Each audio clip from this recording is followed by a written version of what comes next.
Nikhil Choudhary, Senior Consultant, Interventional Cardiology, Clinical Lead, Heart Failure, Narayana Health, Multi-Speciality Hospital, Jaipur. Yoga is known as a great stress buster, but beyond that, practicing yoga may also help lower one's blood pressure, cholesterol, blood glucose levels, and also the heart rate, making it a useful lifestyle intervention. To tell us more on this, we have with us Dr. Nikhil Choudhary, Senior Consultant, Interventional Cardiology, Clinical Head, uh, Heart Failure, Narayana Health, Multi-Speciality Hospital, Jaipur.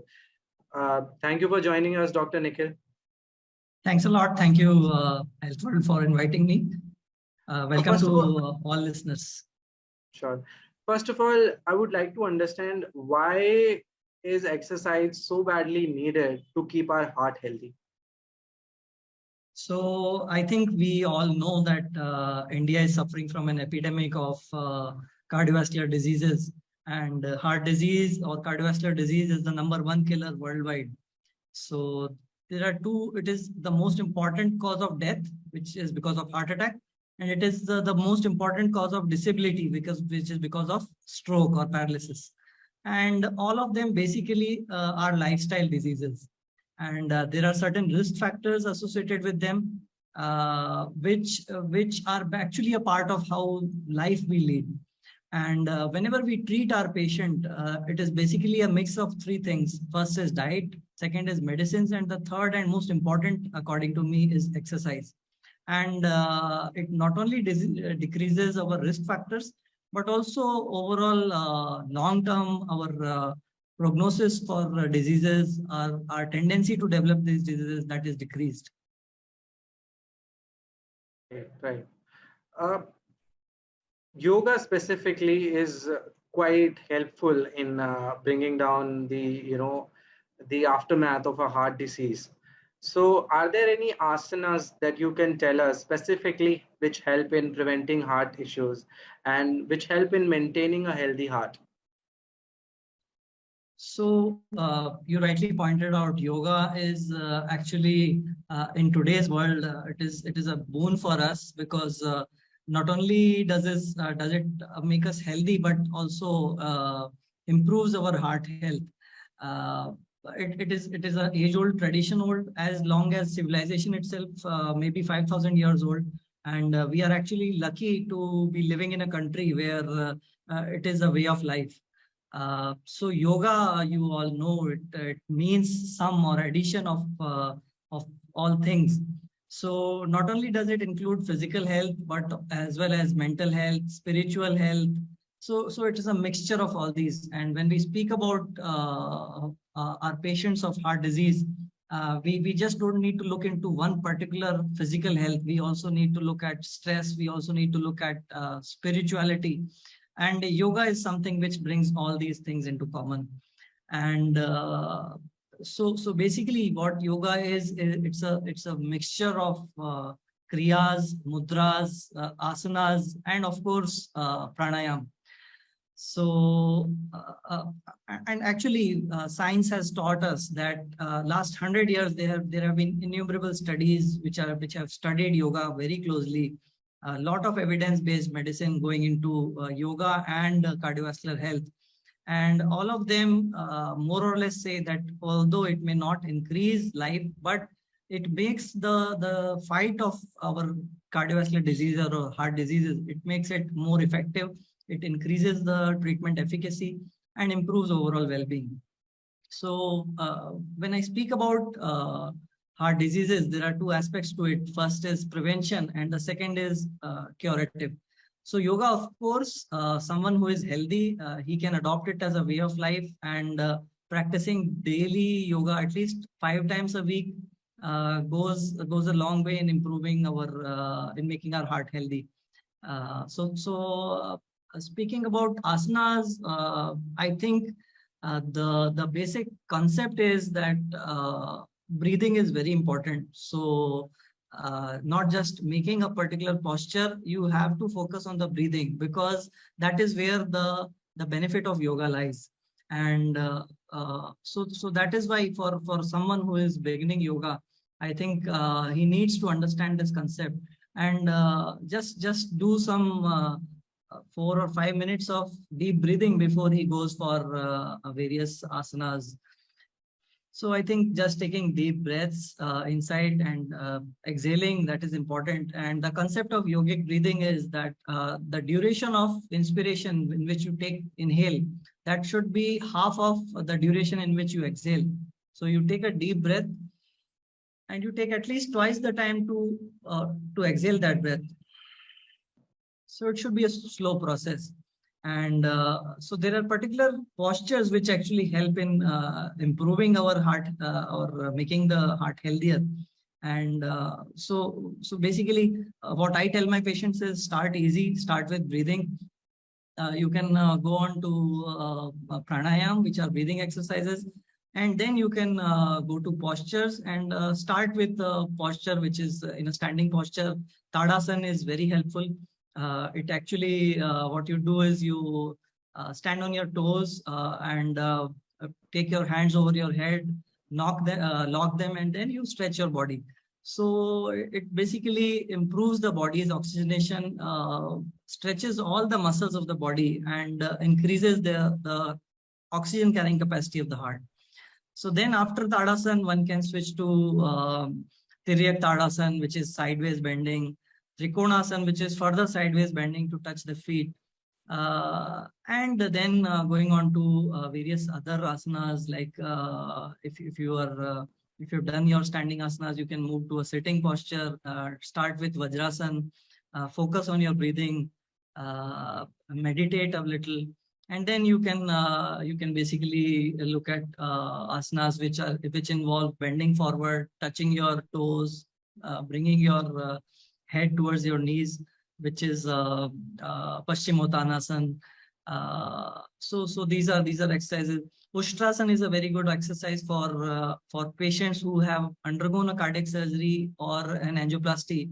So what in Ushtrasana, what the patient does is he might actually sit on his knees and his toes, and then he flexes back, he bends back, and tries to touch his toes backwards.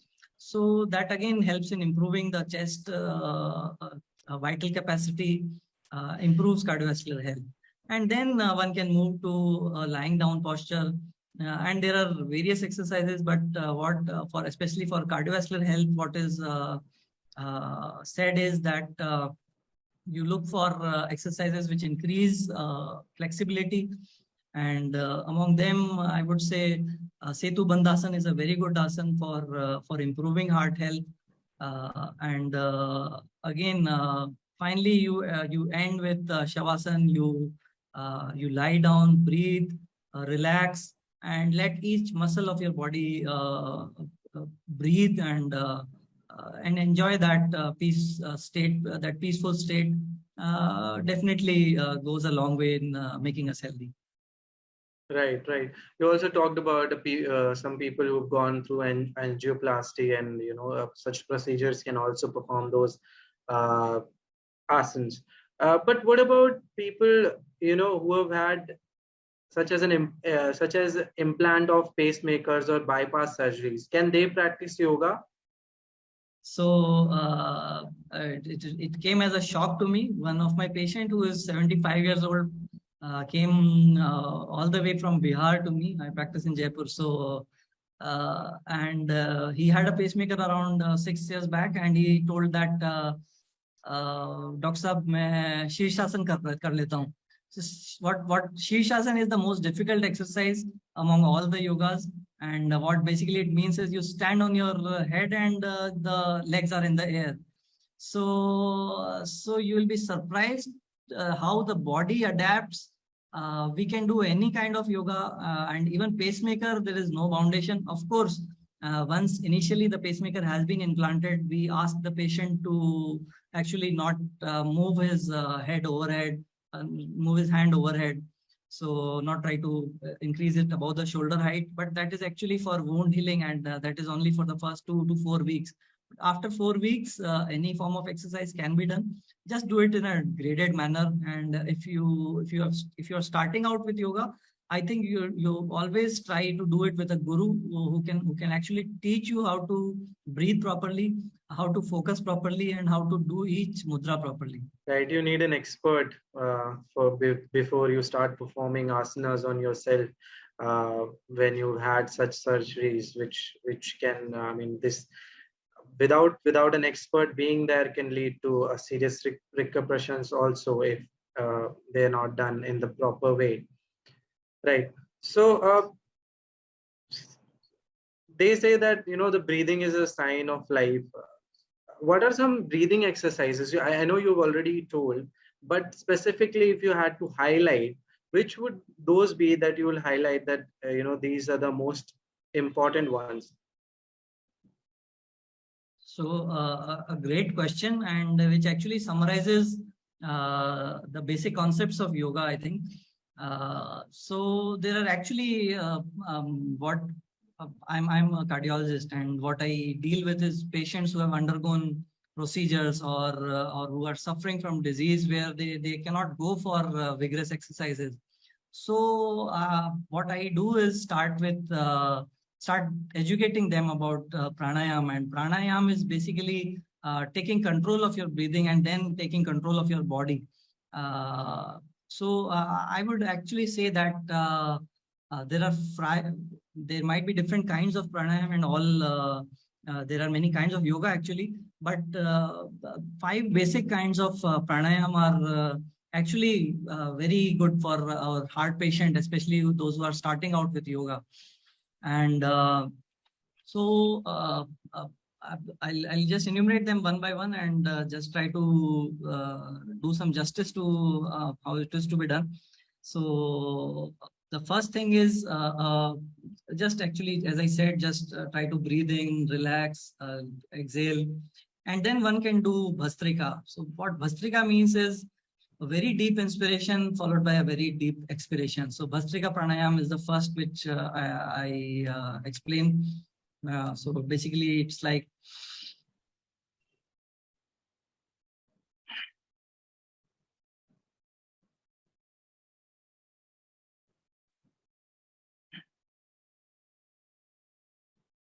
so this is the first concept.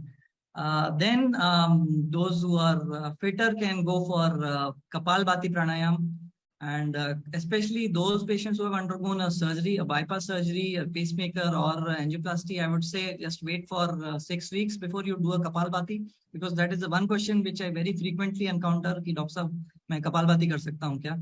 So Kapalbhati basically means just basically forceful expiration and not try to inhale too much. So it's we all know, since it is one of the most popular exercises and one of the most popular pranayam.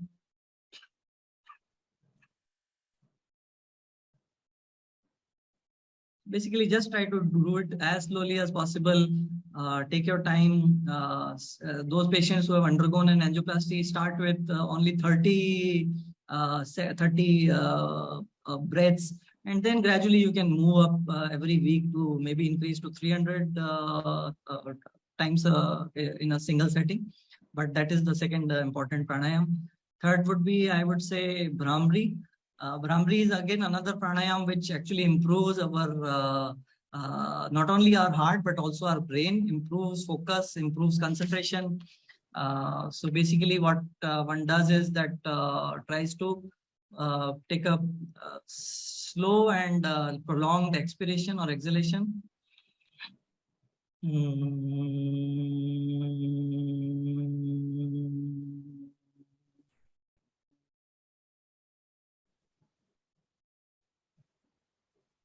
Just focus and try to concentrate, and it improves our as I said mental health as well.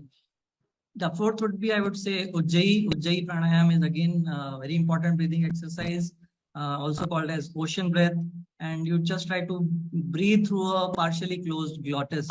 So it's like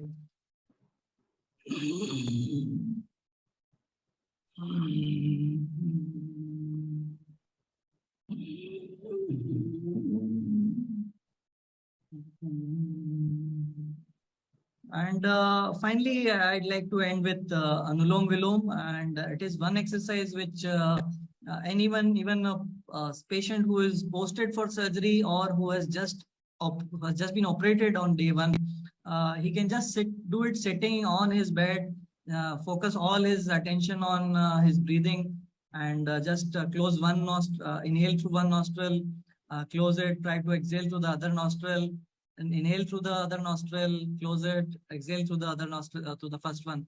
So it's like.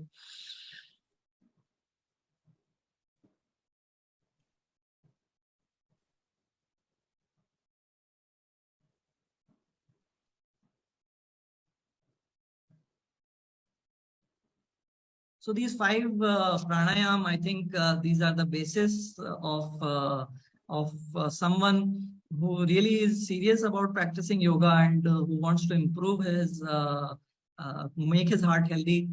This World Heart Day, I think I would actually, I'm surprised actually that 15% of the adult population in the United States practices yoga. And maybe this is 2017 data, and post-COVID, I think there have been so many workshops. India, we still are laggards, and I think this World Heart Day we can try for that resolution, adopt yoga in as a way of life. Sure.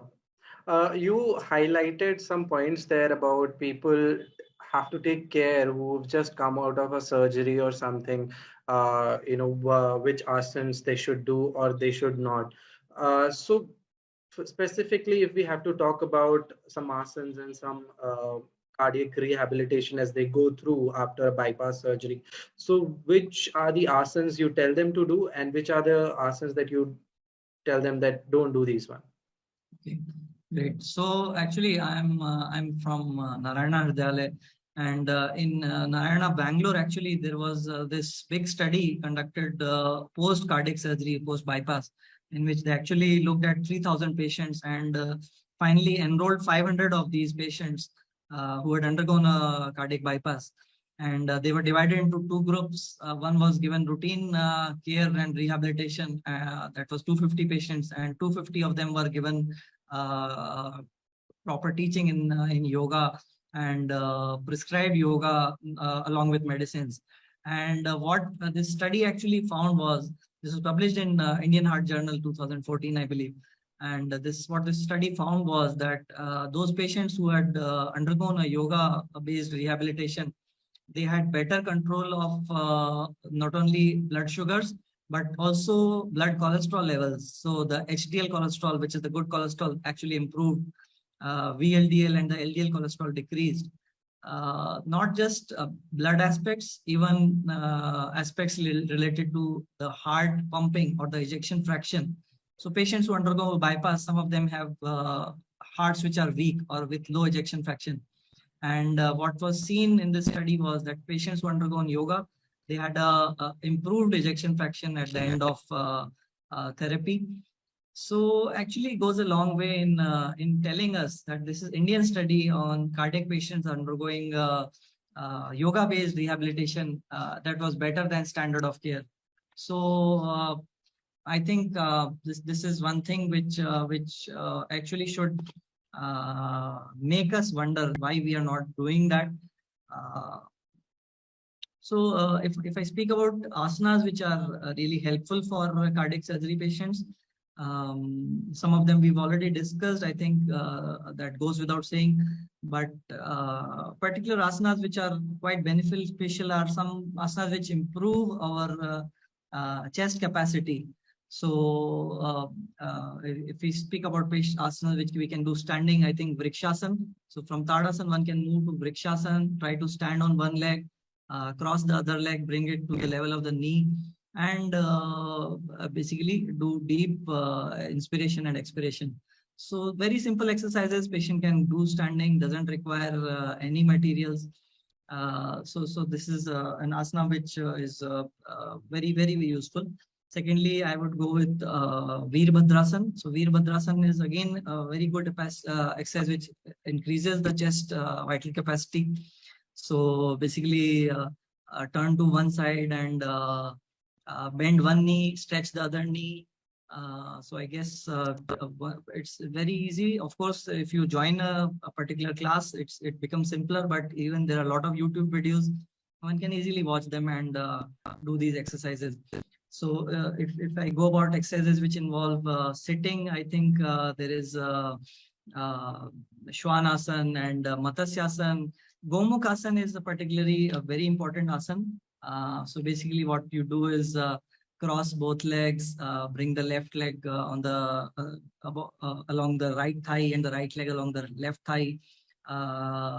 Basically, bring one hand up, one hand down, and at the back, try to catch hold of your hands, and facing forward, try to focus on your breathing. So Gomukhasan is again a very important and useful exercise for patients who have undergone cardiac bypass or angioplasty patient, or those patients who undergone angioplasty.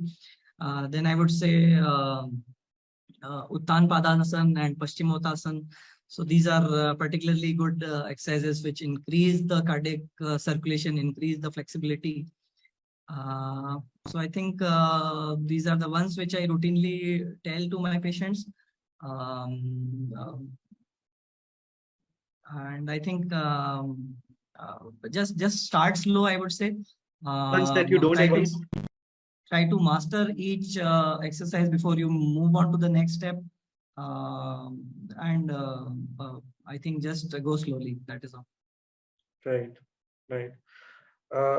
Also, I want to understand your perspective on what are the major best asanas for which anybody can do and which everybody should do to keep their heart healthy, not only just the patients who are going through the rehabilitation process of a cardiac bypass surgery or an angioplasty, but also the general public. Which are the best easy or the best ones that you would prescribe them? So this is actually something which is very close to my heart, and I think prevention has always been better than cure, and we should all try to increase our healthiness quotient. And so what I say is, if I have to just speak about one single exercise, that would be Surya Namaskar, something which is a complete exercise. So if a lot of times what my young patients, or those who are actually not even patients, young people who I come across, is what they tell me is that they feel a lack of energy when they start the day. So what I believe is that Surya Namaskar is a complete exercise. There are basically 12 postures which have to be done, and the beauty is that if you just doing a single Surya Namaskar will energize you. And that feeling of lethargy or fatigue is going to go away just doing a single or just couple of Surya Namaskars. So you do these 12 steps, focus on your breathing. It's a complete exercise which involves stretching of the whole body, bringing the breathing pattern to as close to normal as possible. And I think when we speak about aerobic exercise or exercise which involve strength training or bodybuilding, I think Surya Namaskar is a complete mix. It brings our basically there are two kinds of muscles, the red fiber and the white fiber. The red fiber are the ones which work on the aerobic principle. White fibers are on the anaerobic metabolism. So Surya Namaskar involves both of these muscle fibers, and it is the exercise which I think anyone who is healthy can start doing it. Start with a couple, and I think you will not stop before 10. At least everyone should do at least 10 Surya Namaskars, and of course, depending on how you like it, of course, move. But I think 10 Surya Namaskars a day is a great way to start your day. Right, and also go slow. Yeah. So yeah, the last thing that I want to understand and know from you is your message for World Heart Day. One message that you want to give out to our viewers on whichever topic that you want, be it yoga, be it heart health. So basically, I think we are into the 75th year of our independence. We are celebrating the Azadi Amrit Mahotsav, and in recent times there has been a lot of stress on yoga as a way of life. And I think if you have not started that, I think this is the best time. One should be proud of our heritage, our country, and this really scientific mode of way of life, and which we have received from our ancestors. Uh, what I am seeing is we are it's a really sad state of affairs where I see 25 years old who are coming with heart attacks. What is really disheartening is I get people who are 60 years of age. They come with their sons, and I asked the 60-year-old to take a seat next to me. He said, "No, Doctor Saab, ye main apne bete ko dikhane laya hu." So this is a really sorry state of affairs, and I think the only way we can battle this burden of cardiovascular disease is try to exercise daily. Anyone according to one's capacity, starting from someone who is 5 years or 4 years of age to someone who is 80 or 90 years of age. Yoga is a great way where you can completely energize your body, improve your physical and mental and spiritual health. And I would say not just I would say try to include your family. It's a great way in which you can help everyone, your family and as well as friends. Right. You mentioned a great point that we are seeing a trend in the West that people are picking up yoga like anything. It's a trend there. That people, even young people, youngsters, people in their old age, picking up yoga. But in India, we're not seeing that kind of an adoption level. And seeing the cardiovascular burden, as you rightly mentioned, is it rising day by day. It is surmounting to a level that if we don't the preventive measures, I mean, we're going to be in a sorry state if we don't realize it sooner enough. So on that note, thanks a lot, Dr. Nikhil, for joining us, and we are very grateful for your views here. Thank you so much. Thanks a lot. I believe we have had a highly insightful day, which has made us all think why is heart health critical, and most importantly, how to keep our heart in the right shape. As the CVD burden rises of India, our measures both at individual and at institutional level have to rise to counter the surmounting burden of heart diseases.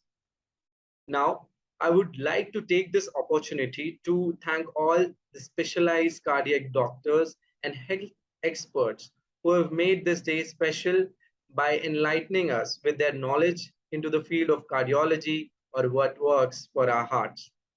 I would also like to thank our viewers for joining us for this highly rewarding conclave, which I'm sure has given something for everyone as a takeaway.